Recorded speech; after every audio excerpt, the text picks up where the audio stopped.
Veľkňaz začal vyšetrovať apoštolov. Opýtal sa ich: Nezakázali sme vám prísne učiť v tom mene? A vy ste naplnili Jeruzalém svojim učením. Aké staré a zároveň aktuálne slova. Človeku sa ani nechce veriť, že boli napísané pred 2000 rokov.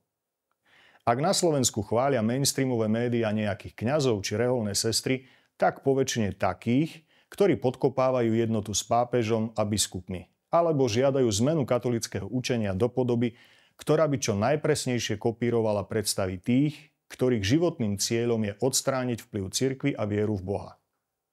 Pýtate sa, čo to má spoločné so zákazom, ktorý dal veľkňaz apoštolom? Zdanlivo nič. Ale v skutočnosti ide o to, že tento svet nám hovorí. Keď už nejakí kňazi a reholné sestry majú byť prítomní v mediálnom priestore, tak nech presadzujú to, čo my považujeme za správne.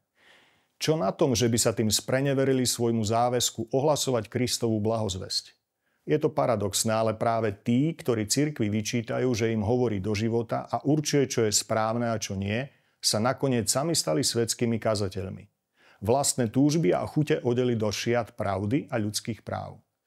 A tak sme svedkami bizarných situácií. Napriek stále proklamovanej slobode slova bola fínska poslankyňa postavená pred súd za to, že citovala písmo sväté.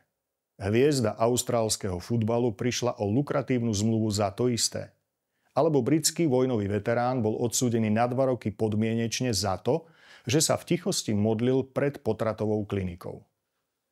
Tento svet nám nástojčivo hovorí: prestaňte zamorovať verejný priestor Kristovým učením, lebo inak s vami urobíme krátky proces. Netreba sa toho báť. Už to tu bolo a vieme, ako neslávne to dopadlo. Jediný problém je, že tí neskôr narodení to nezažili.